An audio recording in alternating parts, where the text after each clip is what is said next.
हो, बकरा हो, मुर्गी हो, मुर्गा हो, जीव जंतु हो, मछली हो, ये हो, आदमी हो, कोई हो, सब में ये मालिक की सब में देख रहा हूं। जब अंदर वो चढ़े तो उन्होंने ये सब देखा राज, ये तो मालिक तो ये सब उसका, ये सब उसी का खेल है। और आप इधर तो कहते हो कि नहीं रोह पर रहम करो और उधर रोह पर, तुम नहीं देखते हो कितने बकरे, कितनी बकरी, कितने मतलब ये कितने जानवर ऐसे ये रो नहीं है। कारण इधर कहते हैं हम जीवात्मा में दया करते हो, काट रहे हो, और वो कहते हैं कि तो सब में ये मालिक की सब सुनते हैं। जब उसका अंश है, उसकी सूरत है, तो आप अर्जुन क्यों करते हो? तो उसी का तो कर्म बनेगा, तभी आपको सजा मिलेगी। कहते हैं 18 मैंने घटनावान लिखी, और एक काशी में लोगों ने पूछा नहीं तो चलने नहीं पाई, लोगों ने इसका लाभ नहीं लिया, तो फिर मैंने बंद कर दिया। बोलो, ये जगह भव सागर की धारा, शांत मता भव सागर। ये तो जो धार है भव सागर में, 4 खानों में, 84 चिवनियों में और सीधी नरकों में जाने की धारा है। और वो संतमता जो भव सागर पार है, वो तो पार जाने का रास्ता है, घाट पर बैठ करके पार जाने का रास्ता। वो तो ये नहीं कहते स्वर्ग सबसे बड़ा है, वो तो कहते भाई आपको तो स्वर्ग से भी आगे जाना। आपके सामने स्वर्ग, यहाँ खोलो स्वर्ग में प्रवेश हो उसी सृष्टि में, वही होके जाना, रास्ता तो वही है जाने का। तो जब स्वर्ग में होकर के जाओगे तो स्वर्ग को भी देखोगे, सीधी सीधी बात है। अरे भाई वही होकर के जाना, दूसरा रास्ता नहीं, रास्ते में ब्रह्मा भी मिलेंगे और शिव भी मिलेंगे और विष्णु भी मिलेंगे, और वही उड़े जाना। तो जो जब स्वर्ग में कुंड में बैठे हुए हैं तो ये सब मिल जाएंगे, सब मिलेंगे रास्ते में। और ऊपर में कहते हैं कि भाई ईश्वर भी है तो ईश्वर के लोग से भी जाना, ईश्वर के लोग से भी जाना। कहते हैं ब्रह्म है तो ब्रह्म के लोग से भी जाना। कहते हैं संतमता बहुत सागर पारा, बहुत सागर इतना ही थोड़ा है कि यही है इसी जगह। वो तो जब ब्रह्म का साक्षात्कार हो जाए और उसके परे चला जाए तब बहुत सागर पार होगा, वहां तक नहीं, वहां तक तो बहुत सागर के अंतर्गत है। क्योंकि जहां तक सुरतें लौट जाएंगी वापिस आ जाएंगे वो बहुत सागर, तो वहां ब्रह्मलोक से भी आएंगे, ईश्वर के लोक से भी आएंगी और स्वर्ग वैकुंठ से भी आएंगी, और यहाँ से भी नीचे चले जाएंगे खानों में जब मनुष्य शरीर मिल जाएगा। तो कहते हैं संतमता बहुत सागर पार। तो मैं किसी ने पूछा ही नहीं, आगे पूछता कि आपका मत क्या, आपका रास्ता क्या, तो बता देता है। और जिन्होंने पूछा जाकर के श्रद्धा से, जिज्ञासा से, तो उनको रास्ता बता दिया, चल पड़े, निकल गए बहुत सागर पार। और ये कहते पहले तो हम भी अंधे थे और अब ये सब के सब अंधे हैं। जब मैं अगुआकार हूँ और मेरी बात ये नहीं मानते तो आपकी बात नहीं मानेंगे। ये मैं भी अंधे था, वो भी अंधे थे, तो मैं अंधे अंधे को सुना रहा था। और अब तो आग हो गई तो मैं देख रहा हूँ कि ये सब अंधे हैं, उन्हीं को फिर अंधा कहने लगे। असली चीज ये है कि बहुत सागर पारा। बोलो, सत सत कत गत संतन ने गाया, काहू की दृष्टि पूछा नहीं किसी ने, इसलिए कोई दृष्टि में नहीं आया। उन्हें तो सत्य का रास्ता सब संतों ने कहा कि भाई ये सत्य का रास्ता, ये बहुत सागर अंधेरा, तुम सत्य के रास्ते से चलो तो मालिक को प्राप्त करो। अब वो अपने घाट पर है, यानी सतमत का रास्ता अपने घाट है, सबके अंदर घाट है। अब ये दो ये आंखें इधर इधर बीच में रोज बैठी यहाँ पर, अभी ऐसे बैठी हुई, एक आंख इधर एक इधर, इधर ऊपर यहाँ बैठी, इधर न यहाँ न इधर है, न वो नाभि में है न नीचे, और यहाँ बैठे उसकी पीछे मेरुदंड से उसे रोशनी जाती है, तो उसी से शरीर की परवरिश होती है, सूरज की रोशनी से। और जब रोशनी वहां नहीं रहेगी तो ये लुंज हो जाएगा, ये नहीं चल सकता, ये ऐसे हो जाएगा। उसी को कहते हैं जब सूरज की रोशनी उधर नहीं जाती है तो पोलियो हो जाता है, तो उसकी रोशनी सब शरीर को चला रही है। और दरवाजा सबके पास।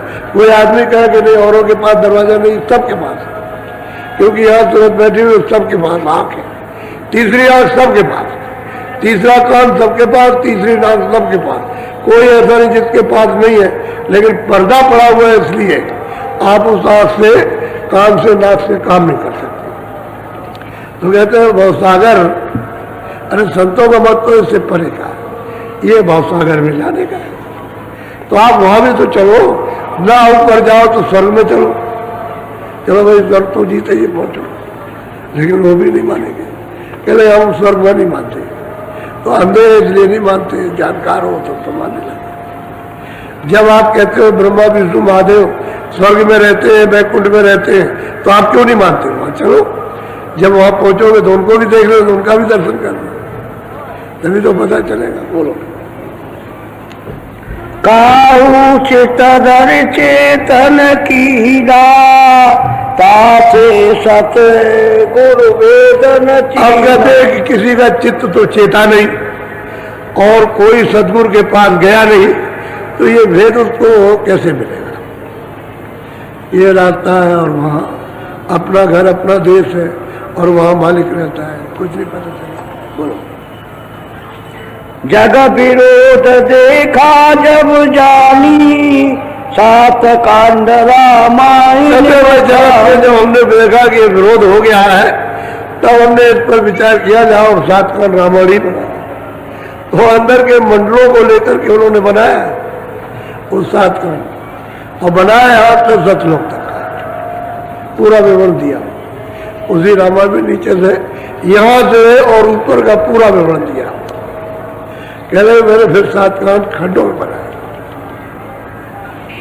और रामायण बहुत विरोध होगा, बहुत विरोध हो गया। तो तब मैंने इस पर विचार किया कि इनका विरोध कैसे हो, क्योंकि विरोध में तो ये कुछ पा नहीं सकते। अगर ये शांत हो जाएंगे, ठंडे हो जाएंगे, तो इनको कुछ मिलेगा। तो उसको दूर करने के लिए, और आपने उधर उनको बहुत परेशान किया, तो ये कोई अच्छी बात थोड़ी कि सतपथ का रास्ता छुपा दिया और आपके सामने ये पटक दिया करके कूड़ा कचरा, और आप उसमें से कुछ नहीं निकाल सकते। क्या निकालेंगे? जड़ी बूटी जंगल में छिपी हो तो कहाँ मिलेगी आपको? तो असली चीज सूरत इसमें फंसी हुई है। कैसे शरीर से निकलेगी और शरीरों से कैसे निकल करके आएगी? जब मनुष्य शरीर से नहीं निकाल सकते हो और मालिक के पास नहीं पहुंचा सकते हो, तो और शरीरों से कैसे निकलेगी? अब वो जड़ी छुपा दिया उन्होंने। सतपथ का रास्ता तो खोल रहे थे, अब उन्होंने साथ करना। बोलो। रामन राम की न संवादा, तब काशी में चली। अब कहते हैं कि राम और रावण तो मैंने यहाँ की बात नहीं की, वहाँ तमाम धनुष बाण, तमाम ये, तमाम वो, ऊपर के मंडलों में तमाम मतलब ये है कि सब चीजें हो रही हैं, वो उन्होंने कहा। तो राम और रावण इसका तो मैंने संवाद ले लिया, और जब ये लिख दिया राम रावण का, तो फिर कहते हैं काशी में फिर चले। फिर लोगों ने उसको खूब माना, और बहुत अच्छे और बहुत अच्छे, और ऐसा कोई साधु नहीं मिलेगा और इतना अच्छे, और ऐसा नहीं है, सब पर बहुत पलट गए। तब वो कहते हैं आगाज चली, चारों तरफ फैली वो। बोलो। ये भवसागर जाल अपारा, तुलसी मता मते की लाभ। तो भवसागर है अंधा, ये तो सब इसी तरह से भगे चले जा रहे, कोई सुनता ही नहीं इसमें। और कहते हैं तुलसी का जो मत है भवसागर से पार है, पार जाने। तो ये चाहते नहीं पार जाना, तो संसार का मत है भगे चले जाना, भवसागर अंधे बन करके। क्यों कह रहा है भाई गड्ढा है, गिर जाओगे गिर जाओगे, कुछ भगे चले जाने। और हमारा मत वो तो पार जाने का, तो इनको भाता नहीं, अच्छा नहीं लगता, इसलिए इन्होंने उसको स्वीकार नहीं किया। और अब ये चिल्ला रहे, जैसा गाना गाया जो चाहते थे वही गा दिया। लिखा तो इन्होंने ऊपर का, लेकिन तुम्हारी समझ में गाना यही का आया कि चलो भाई यही का गाना है, यही से सब कुछ मिल जाएगा। तो इनको खुश हो गए, प्रसन्न हो गए। बोलो। जग में वस्तु कोई नहीं चीना, तासे ग्रंथ गुप्त कर दी। अब वो महाराज कहते हैं काशी में बैठ कर जगत में मतलब ये कि गुप्त वेद किसी ने छीना नहीं। जो हमने इसमें लिखा था इनके सामने रखा था तो इन्होंने कुछ छीना नहीं, समझा नहीं, इसलिए हमने इसको गुप्त कर दिया, छुपा दिया, सब लोगों की नजर से छुपा दिया। अब इनको कहीं मिलेगा नहीं, उनके वक्त में मिलेगा नहीं। बोलो जिनको संत मते को चीना बूझ सोई कोई और ही। कहते भाई जिन्होंने संत मते को समझा, चीन लिया, देख लिया, कहते हैं उनका तो रास्ता और ही हो गया, उनको संसार का रास्ता तो रहा भवसागर का, पलट गए। जिन्होंने चीन लिया, जिन्होंने नहीं चीना भवसागर में पड़े, छूट ही नहीं सकते। देखिए अपने सामने उन्होंने अपनी कलम से लिखा, यही कलम रामायण में बनी थी और वही मतलब है उन्होंने वो लिखा। इसका भी लिखा हुआ उनके हाथ का कहीं है, ऐसा थोड़ी जब उस रामायण का हाथ का लिखा हुआ है ये पहले लिखी हुई बाद में, तो उसका तो इसका भी चिन्ह मिल जाएगा। ऐसा नहीं, ऐसा दाप करके लिख करके जाते हैं कि वो बहुत जल्दी नाथ नहीं होता, जब प्रलय आए तभी नाथ हो जाता, नहीं कहीं ना कहीं। अब ये क्यों मिल गया होगा, इसलिए मिल गया, लिखा हुआ तो मिल गया होगा। ये है असल में। तो उन्होंने गुप्त अपना ये जो अंदर का भेद छोड़ा था, घट रामायण जो लिखी थी वो छुपा दिया। अब ये 7 काम रामायण जिसमें राम और रावण का सब संवाद है वो लिखा। सब लोग इसको अगाध खुश हुए, प्रसन्न हुए और जय जयकार गोस्वामी जी महाराज की जय जयकार होने लगी। अब वो जो समझ के बोलते थे, जो चिढ़ के बोलते थे और वो गोसाई है और ये, अब वो सब कुछ नहीं, अब महाराज के लगे। बोलो काशी नगर मजारे भरम भाव सगरे भयो। भाई काशी के बीचों बीच मजार में सब लोग भरम में पड़े हुए थे, भरम में फंसे, एक तरफ से सब के सब उस भरम में फंसे। अब क्या बताया, अब ये शब्द है, इसी को समझना चाहिए। बोलो बोलो घट रामायण लार ये निकाम काशी बसे। कहते भाई घटनामर जो है वो इनके काम की अब नहीं रही, घटका में अब ये मतलब ये लेकिन छुपा लिया तो मतलब ये इन्होंने बड़ी शिकायत की अकबर बादशाह के दरबार में कि लगे वेद कतई नहीं मानते, कुरान नहीं मानते और मुसलमानों के हिंदुओं के विरोधी। 6 महीने तक उन्होंने एक जगह रखा कि आप कहीं जा नहीं सकते, उनके पास पैगाम पहुंचा तो कुछ नहीं, उनको क्या 6 महीने 6 साल रह जाते। तो जब उसके ऊपर आफत आने लगी अकबर बादशाह पर, तो बोला एक दिन कह अरे किसी फकीर के साथ में ये नहीं करना, छोड़ो छोड़ो छोड़ो छोड़ो, छोड़ दिया और इजाजत दे दी कि कहीं भी जा सकते, उनको कोई नहीं रोकेगा। ये लिख करके दे दिया। यही मतलब यही के लोग ये क्या नहीं करते, सब कुछ करते, सब कुछ करने लगते हैं और समझते किसी को नहीं। अब उसने रामायण को लिख दिया तो आप समझने लगे और घटका भेद लिखा तो नहीं समझा। आदमी वही है, यानी है वही, कोई दूसरे नहीं है।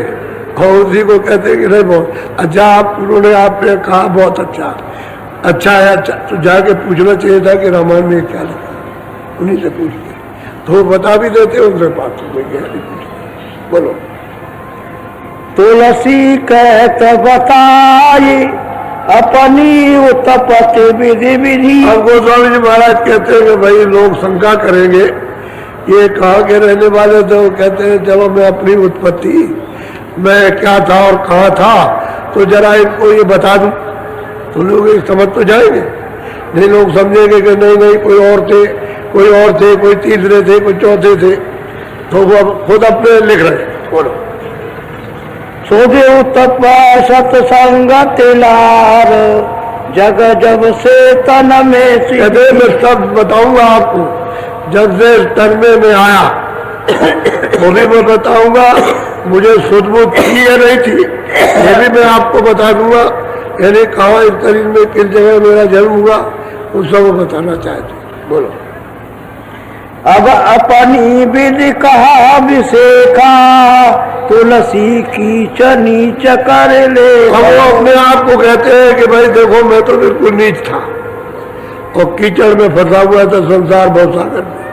मैं तो न कुछ अच्छा जानता था न बुरा जानता था, मुझे कुछ मालूम ही नहीं था। मैं तो अचेत था, मैं ईश्वर के संबंध में आत्मा के संबंध में कुछ जानता ही था। वो अपनी बात को बिल्कुल साफ कह रहे, मैं कुछ नहीं जानता। बोलो। मैं अति अधम अचेत अबूझा, संत चरण कछु मोहि न सूझा। अब वो कहते हैं कि मैं अचेत था, अबूझ था, बुझ सकता नहीं था, चेता नहीं था। अब बुद्धि काम नहीं करती थी, लेकिन कभी कभी ये ख्याल होता था कोई संत में क्या, कभी कभी उनके अंदर में वेग उठता था कोई संत मिल जाए तो उनकी लार में हो जाए, उनके साथ हो जाए, उनकी सेवा का अवसर मिल जाए कभी कभी। लेकिन कहते हैं कि हमको तो पूछना भी नहीं आता और मतलब ये है कि हमारा चित्त ही नहीं चेतता, हम तो इस संसार में कुछ जानते भी नहीं। और कभी कभी उद्वेग हुआ करे, जैसे कोई मोटा उद्वेग होता है, कोई महात्मा मिल जाए, कोई साधु मिल जाए, कभी कभी किसी को होता है चलो भाई साधु बन जाए, ये क्या करे मतलब है कुछ भजन करेंगे, ऐसा ख्याल उठता फिर दब जाता, उठता फिर दबता। बोलो। तो कहते हैं ऐसा कभी कभी होता था। बोलो। मैं तो अजान जान जित जाई, संतन की न जाने शरण। कहते हैं कि मैं तो अजान था, मैं जिधर जाऊं उधर क्या जानता था, कुछ नहीं जानता था। लेकिन यह है कि ऐसे ही मन में होते होते इधर गया उधर गया उस तरफ गया कहीं, और कहीं देख लिया, कहीं वो उनको प्रणाम कर लिया, अच्छा लगा। तो कहते हैं कि मैं तो कुछ नहीं था, मैं कुछ जान भी नहीं सकता था, अचेत था। ये जरूर था कि अगर कोई संत महात्मा महापुरुष मिल जाएंगे तो हो सकता है कुछ चेतना आ जाए। बोलो।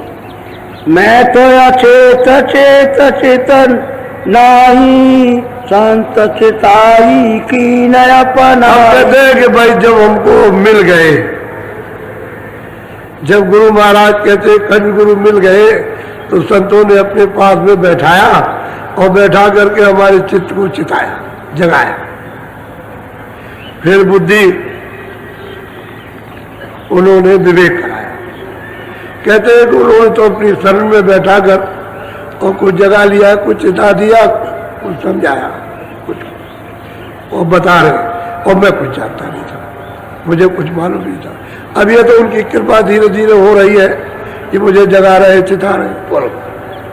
मैं पुण्य संत शरण समनाई, संत दयाल दया के। और कहते हैं कि भाई मैं तो कुछ जानता नहीं, इतना तो जरूर है कि संतों की शरण में मैंने अपना मन अपना तन उनकी शरण में लगाया, इतना तो हमारा भाव होता है, बाकी हम कुछ जानते कुछ नहीं। तो ये अगर दे दे, तन मन को दे दे तो मामूली चीज है। तन मन दे दिया तो सब कुछ दे दिया। जितना भी सिर का भार था, गठरी थी जितनी भी पापों की, वो सब वहां धर दी। तन मन दिया तो बल किया, अच्छा किया, और कहा कि मैं दे दिया तो बहुत सहेगा मार। वो अच्छा किया कि तन मन दे दे तो दीन हो जाएगा। ये हम कुछ नहीं जानते, हमको कुछ नहीं मालूम। अब वो धीरे धीरे धीरे धीरे जितना ही तू दीन होता जाएगा उतने वो जगा लेंगे, उतना ही शरणागति होता जाएगा। और घमंड अहंकार आ गया तो फिर न तन दे सकता न मन दे सकता, और न दीनता आ सकती है। तन मन दे दिया जाता तो कहते हैं हम कुछ नहीं जानते, जो कुछ भी जाने ये जाने। बोलो। सत्संग रंग रस पीना, हमको ने वस्तु अगम की दी। अब गोस्वामी जी महाराज कहते हैं धीरे धीरे गुरु का मैं धीरे धीरे संग करता रहा, बैठता रहा, और धीरे धीरे उनका सत्संग सुनता रहा, और उनका रंग मुझ पर चढ़ा। तो कहते हैं कि मुझे उन्होंने अगम वस्तु दी। गुरु महाराज जी जो कंज गुरु थे, उन्होंने ही अगम वस्तु मुझको दे दी। अभी तक तो घर ही में थे, कहीं बाहर तो थे नहीं। तो घर का बच्चा भी तो बाहर जाता है, वहां से चित्रकूट तो कोई दूर नहीं है, और भी स्थान कोई दूर नहीं है, चले गए लौटे। उस समय पैदल जाने का ज्यादा अभ्यास था, जल्दी पैदल चलाओ, 2-4 कोस कुछ नहीं समझते थे, तो चले गए, लौट करके चले आए। तो कहते हैं कि उन्होंने अपने सत्संग में मुझको ऐसा रंग लिया, रंग चढ़ा दिया, चटक ऐसा चढ़ा दिया कि हम उसको पीने लगे। और बस जब वो मुझे समझ गए तो मुझे उन्होंने अजान समझ करके, दीन समझ करके आगम वस्तु दे दी गुरु महाराज ने। बोलो।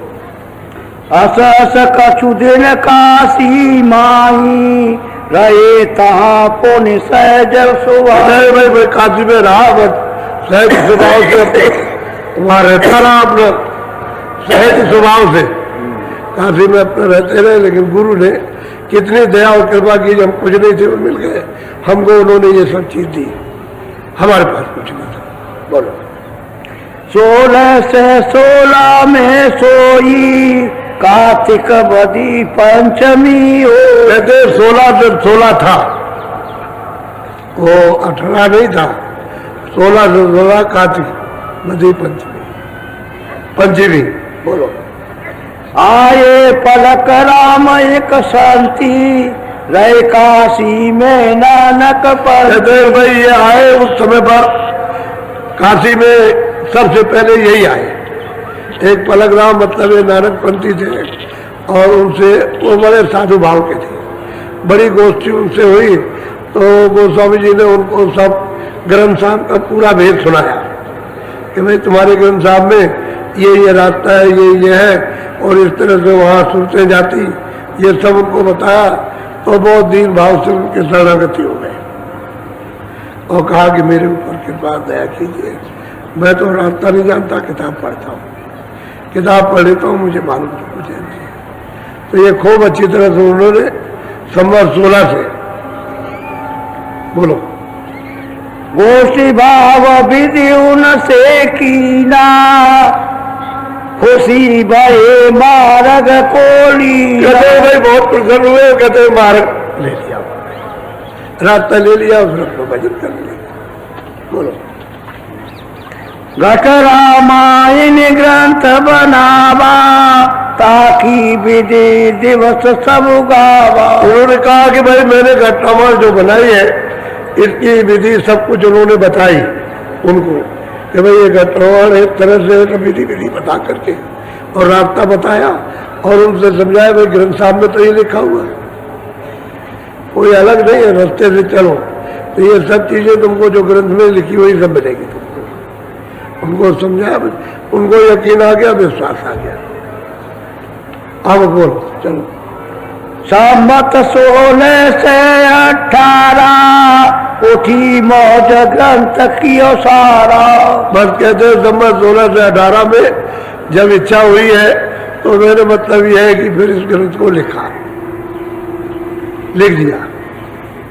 संवत 16 से 18। बोलो। भादो सुदी मंगल एकादशी, आरंभ कियो प्रथम मन बंधाई। भादो सुदी मंगल एकादशी को ही लिखना शुरू किया। बोलो। सुन काशी में अचरज कीना, सोर नगर में भयो अली। जब मैंने इसको लिखा और लोगों को बताया तो काशी में बड़ा शोर हुआ और बड़ा आश्चर्य करने लगे। सुनने तो लोग जो जाते थे तो जाते ही थे, लेकिन यह है कि काशी में आम में फिर चर्चा शुरू हो गई। बोलो। पंडित जगत जैन और तुरका, भयो झगड़ाया काशीपुर का।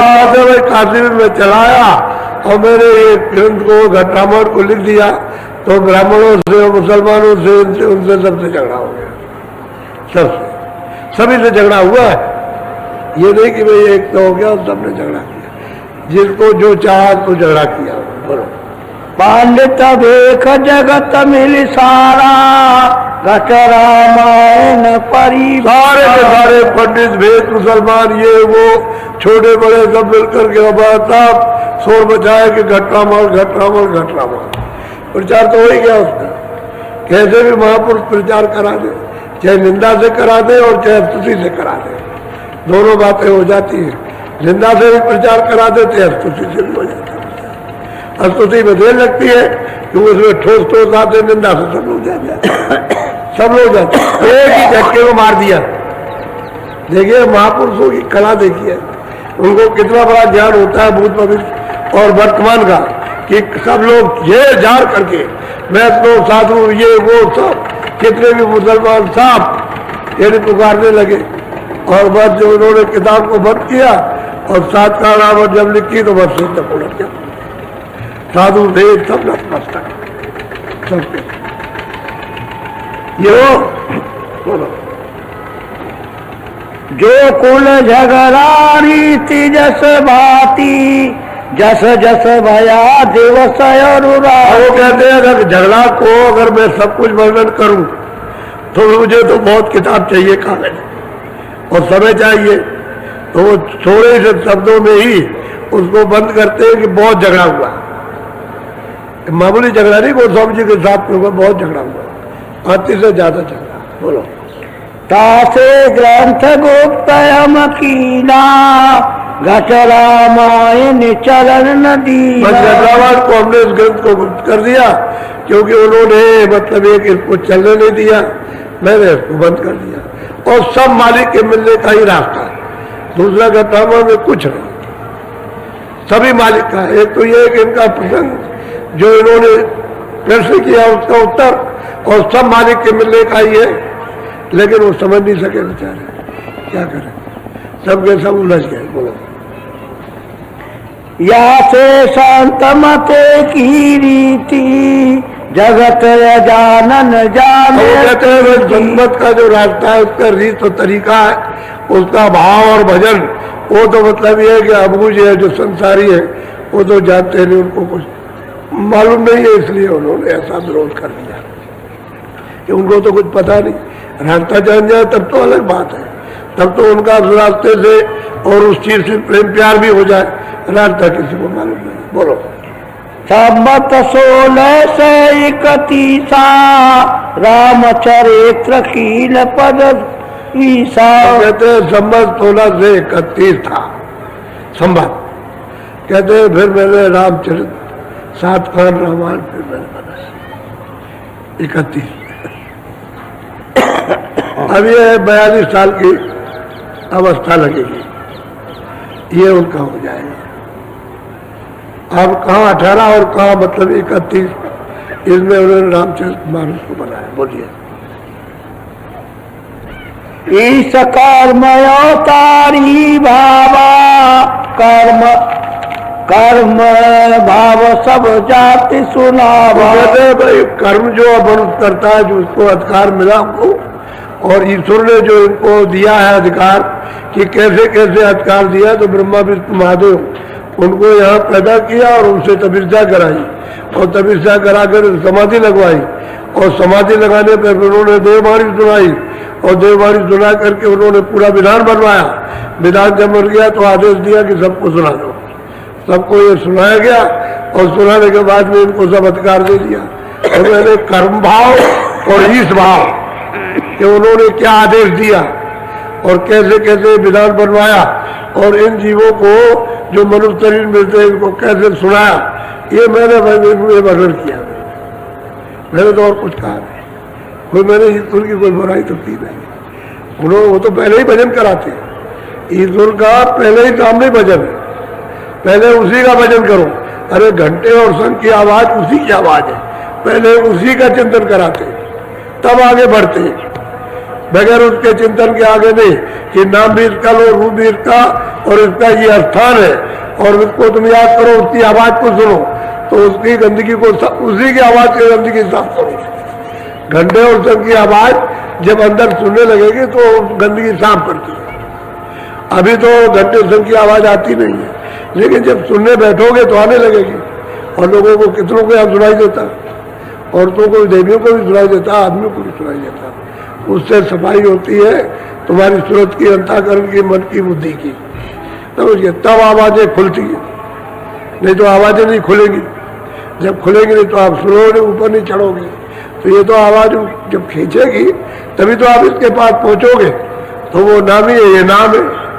गड्ढा और संग नाम, और जिसमें से निकल रहा हो नामी, जब इसको पकड़ लोगे उसके पास जाओगे तो साक्षात्कार हो जाएगा। इसको साक्षात्कार कहते हैं, जिसमें से आप आज निकल रही है, धत्कार निकल रही जिसमें से, उसको उसका साक्षात्कार हो। तो कहते हैं मैं तो ये बात बता रहा था कि ईश्वर के पास पहुंचो। इसी को तो उन्होंने कहा कि बोध लोग राम उसकाई, जब घंटे और सन की आवाज को करके चढ़ के गए तो वह साक्षात्कार, यानी वह सैदल कमल में बैठे हुए। तो कहते बहुत प्रसन्न हो गए, बहुत खुश हो गए। उन्होंने रास्ता दे दिया, मुख खोल दिया, उधर चले गए। उधर मतलब पेट में नहीं चले गए, उधर का मतलब उस पार। उधर गए तो खड़े होके मैदान में उधर देखते, उधर तो अंधेरा है नहीं। तो कहते हैं मैंने सब अंड की रचना है स्वर्ग वैकुंठ की, उसको सबको मैंने देखा। और जब ऊपर को आंख उठाई तो वो तमाम ब्रह्मांड, बहुत से ब्रह्मांड देखे। वो खुद ही कहते हैं कि मैंने ईश्वर देखा साफ साफ। फिर वो कहते हैं आगे चल के मैंने ब्रह्म देखा, उसको प्राप्त किया, उसका साक्षात्कार। असल में बात मैंने तो कर्म और ईश्वर भाव बताया, और ये लोग को समझे नहीं। जग में जग राजाना भाई, रामन राम चरित्र बना। झगड़ा जब देखा कि है तो ऐसा बना दिया कि रावण और राम का जिसको सब पढ़ेंगे, बड़े खुश होंगे, बड़े पढ़ेंगे, रावण मार दिया। और मतलब है राम ने रावण को मारा। अब इसको आपको तो मालूम नहीं है कि भाई और क्या कहा क्या नहीं कहा। भाई तो ये तो कहा कि भाई त्रेता में मतलब ये है कि दशरथ के